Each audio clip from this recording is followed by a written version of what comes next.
Halo, Assalamualaikum warahmatullahi wabarakatuh. Salam dan bahagia selalu Bapak Ibu guru, guru penggerak.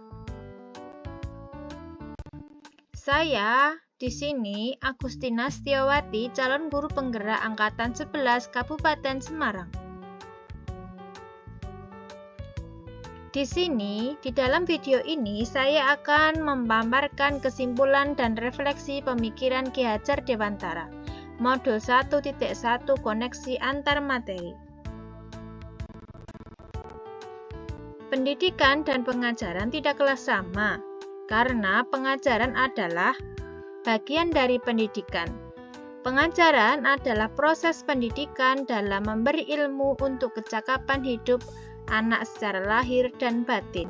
Pendidikan pada hakikatnya adalah menuntun atau memberi tuntunan terhadap segala kekuatan kodrat yang dimiliki anak agar ia mencapai keselamatan dan kebahagiaan setinggi-tingginya, baik sebagai manusia maupun sebagai anggota masyarakat.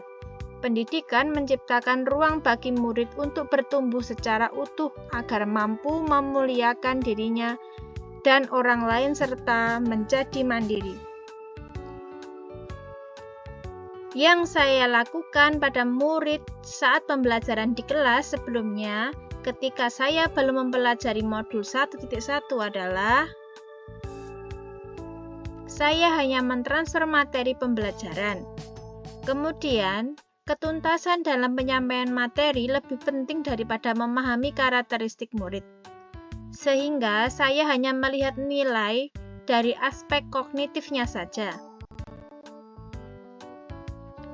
Dapat disimpulkan, dari mempelajari modul 1.1, pembelajaran yang saya lakukan, jika nilai murid sudah mencapai KKM dianggap pembelajaran sudah berhasil. Murid hanya sebagai objek pembelajaran, dan pembelajaran berpusat pada guru atau teacher center. Sebelum mempelajari modul 1.1, pembelajaran yang saya lakukan tidak memperdulikan apakah murid sudah benar-benar paham. Tidak memperdulikan murid yang sudah benar-benar paham, hanya meminta siswa menghafal materi. Sering juga merasa gagal, mengeluh jika banyak murid yang tidak tuntas setelah melakukan evaluasi. Namun, setelah saya mempelajari modul 1.1 tentang pemikiran KHD, saya menyadari bahwa apa yang saya pikirkan dan yang saya lakukan selama ini tidak tepat. Seharusnya saya melakukan proses pembelajaran secara menyeluruh, baik aspek kognitif, afektif, psikomotor, spiritual, sosial, dan budaya. Murid sebagai subjek pembelajaran yaitu kebebasan berekspresi, mengembangkan pendapat, berkreasi. Dan guru hanya sebagai fasilitator pembelajaran. Saya menyadari bahwa seorang guru harus ikhlas dengan penuh kesabaran dengan segala ketulusan hati. Juga harus mempelajari karakteristik siswa atau murid kita masing-masing, sehingga dapat memberikan kesempatan murid untuk bertumbuh sesuai dengan kodratnya. Yang dapat segera saya terapkan dalam pembelajaran di kelas antara lain, yang pertama, merancang pembelajaran yang interaktif dan menyenangkan dengan melibatkan murid sesuai dengan metode student center.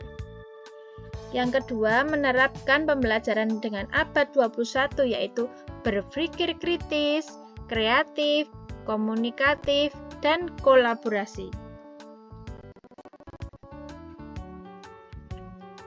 Dapat disimpulkan bahwa pembelajaran tidak lagi menuntut, tetapi menuntun, karena tugas guru adalah memberi tuntunan dan arahan yang baik kepada murid kita, berusaha menjadi teladan yang baik bagi murid dalam perkataan maupun perbuatan. Di sini juga kita dapat mengenali karakter dan latar belakang murid dengan menjalin komunikasi yang baik.